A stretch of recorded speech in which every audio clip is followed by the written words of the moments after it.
नमस्कार मित्रांनो, माझं नाव मंगेश परब आणि भ्रमंती ब्लॉग्समध्ये आपल्या सगळ्यांचं पुन्हा एकदा स्वागत आहे। तर मागच्या व्हिडिओमध्ये तुम्हाला सांगितल्याप्रमाणे आता आपल्या गगनगिरी महाराजांचं जे खोपोली ते मठ आहे त्या इकडचं दर्शन झालेलं आहे। तर आता इथून आपण चाललो आहोत महाडला। महाड इथे अष्टविनायकमधील एक गणपती आहे, सो त्या तिथे आपण जाणार आहोत। इथून जवळपास एक 8 किलोमीटरच्या अंतरावर महाडचा अष्टविनायकचा गणपती आहे। तर चला जाऊया तिकडे आणि दर्शन घेऊया गणपती बाप्पाचं।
इथे आम्ही पोहोचलेलो आहोत महाड अष्टविनायक, आणि माझ्या बॅक साईडला इथे पार्किंग आहे।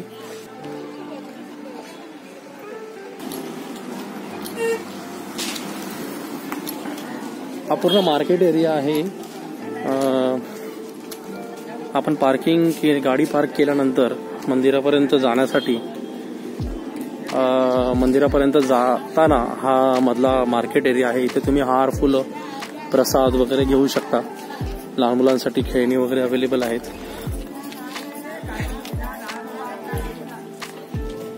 आम्ही एक छोटासा हार घेतलाय। इथे तशी बरेच हॉटेल्स आहेत, त्यामुळे इथे खाण्यापिण्याचा काहीच इश्यू होणार नाही। आणि फायनली आपण मंदिर एरियामध्ये एंटर करतोय। मंदिराच्या जवळ सुद्धा तुम्हाला हार वगैरे मिळून जातील।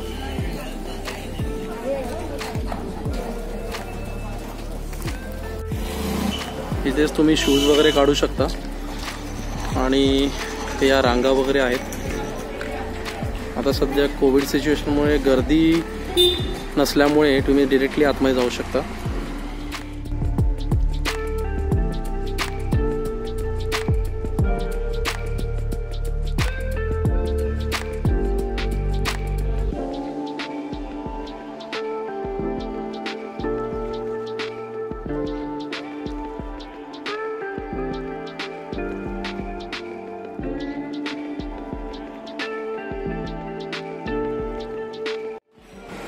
हे श्री गावदेवी मंदिर महड या गावचं गावदेवी मंदिर आहे।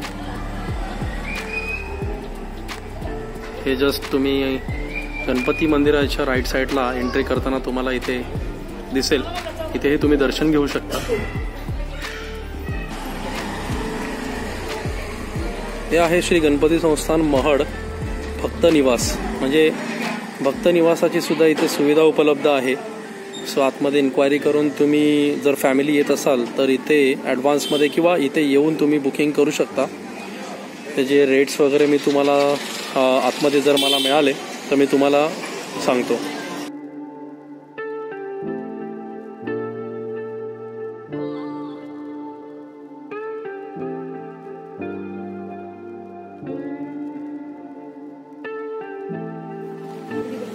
इथून दर्शनाची रांग सुरू होते। तुम्हाला सांगितल्याप्रमाणे इथे त्या लोकांनी रांगेसाठी खूप छान सोय केलेली आहे, पण आता गर्दी नसल्यामुळे डायरेक्टली आतमध्ये जाता येते। सो गर्दीच्या वेळी दर्शनासाठी रांग, अदरवाईज तुम्ही इथे चपला ठेवून डायरेक्टली आतमध्ये जाऊ शकता। सो आता आपण चपला इथे आपल्या ठेवूया।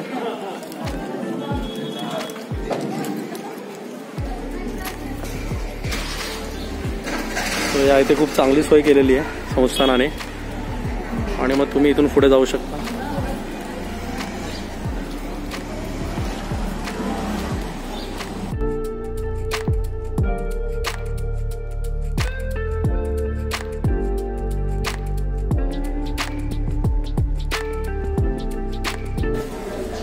इथे सध्या कोविड सिच्युएशनमध्ये सॅनिटायझर ठेवलेलं आहे आणि टेम्परेचर सुद्धा चेक केलं जात आहे.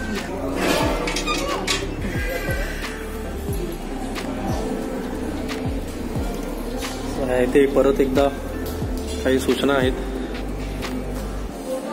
ज्या मंडी ट्रस्टने लोकांसाठी घालून दिलेल्या आहेत आणि त्या प्रत्येक सर्व लोकांनी पाळायच्या आहेत.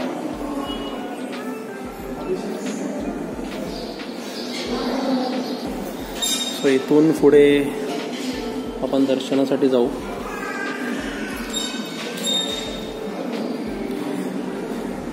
सध्या या पॅन्डेमिक सिच्युएशनमुळे इथे गर्दी तशी कमी आहे. आज मंगळवार आहे तरी सुद्धा त्या अनुषंगाने गर्दी कमीच आहे.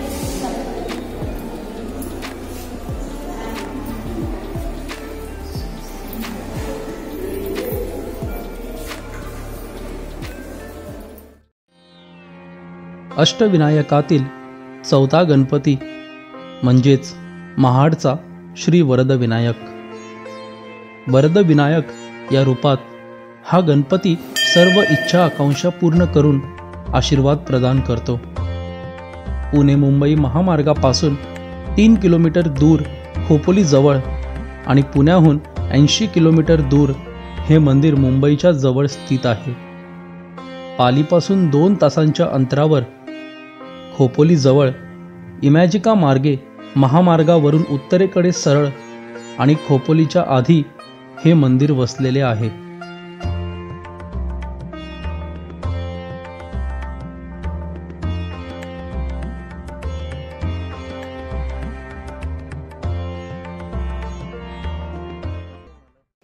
या इथे देणगी आणि अभिषेकासाठी पावत्या फाडल्या जातात.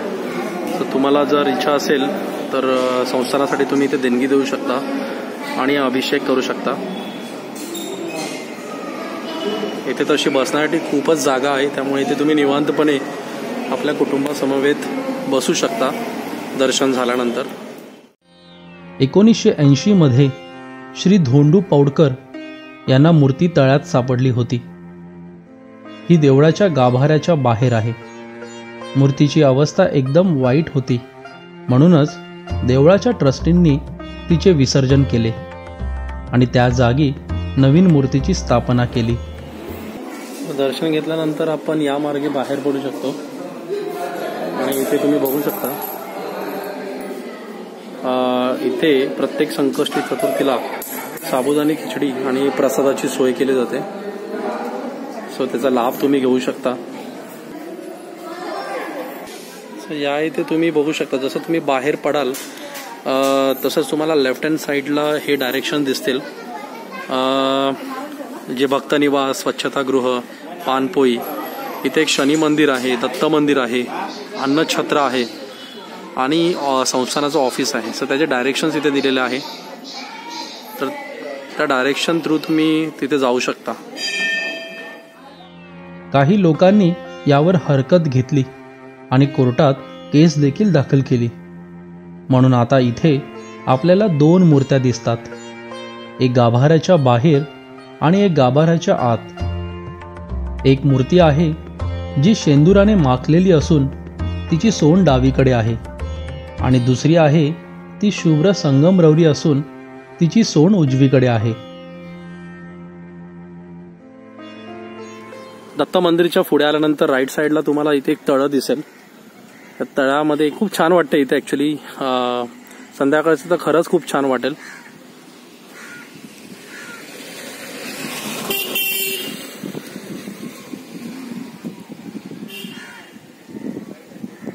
बघू शकता बऱ्यापैकी मासे सुद्धा आहेत. माहित नाही तुम्हाला दिसत असेल की नाही. छोटे छोटे मासे आहेत. त्यानंतर बदक सुद्धा आहेत. याकडे कासव आहेत. गणपती बाप्पाचं मंदिर, त्या बाजूला असं हे सुंदर तळं आणि थंड वारा. एवढं छान वाटतंय या साईडला की तुम्हाला शब्दात वर्णन नाही करू शकत. गाभाऱ्यात प्रवेश केल्यावर सर्वप्रथम रिद्धी आणि सिद्धी यांच्या मूर्त्या दिसतात आणि मग गणपतीच्या 2 मूर्त्या. या मूर्त्या पूर्वाभिमुख आहेत. या देवळात एक नंदादीप अखंड तेवत आहे. असे म्हणतात की हा नंदादीप 1892 पासून अखंड जळतो आहे. मंदिराच्या चारी बाजूला 4 हत्तींचे पुतळे आहेत. हे एकच असे मंदिर आहे जिथे भक्त मूर्तीच्या जवळ जाऊन स्वतः नैवेद्य दाखवू शकतात. हा गणपती नवसाला पावणारा आहे असे मानले जाते. इथे येणारे भाविक दुपारी 12 पर्यंत स्वहस्ते गणपतीची पूजा करू शकतात. दुपारी 12 ते 2 या वेळेत प्रसाद वाटला जातो. गणेश चतुर्थी आणि माघ प्रतिपदा ते पंचमी म्हणजेच गणेश जयंती या दिवसात येथे उत्सव साजरा केला जातो. गणेश जयंतीच्या उत्सवात पुत्रप्राप्तीसाठी प्रार्थना करणाऱ्या भाविकांची प्रचंड गर्दी होते. शिवाय अंगारकी आणि संकष्ट चतुर्थी या दिवशी विशेष पूजा केल्या जातात. या विश्वाचा पालनहार तू, मोदक प्रिय तू, मंगलदाता, भक्तांची कामना पुरविता, महाद्वार या नगरीचा तू, महाद्वार या नगरीचा तू, दैवत अमुचा विनायका तू, दैवत अमुचा विनायका तू. हे गजानन, हे गजानन, हे गजानन, हे गजानन. तर मग मित्रांनो, अशा प्रकारे आपलं गणपती बाप्पाचं दर्शन झालेलं आहे. आणि तर हे होतं महाडचं श्री क्षेत्र गणपती बाप्पाचं मंदिर. तर हा गणपती मंदिराचा व्हिडिओ तुम्हाला कसा वाटला नक्की सांगा. तुमचे काही सजेशन्स असतील तर ते आपल्या कमेंट बॉक्समध्ये नक्की सांगा. आणि व्हिडिओ आवडला असेल तर व्हिडिओला नक्की लाईक करा, शेअर करा आणि आपल्या चॅनलला सबस्क्राईब करा. धन्यवाद.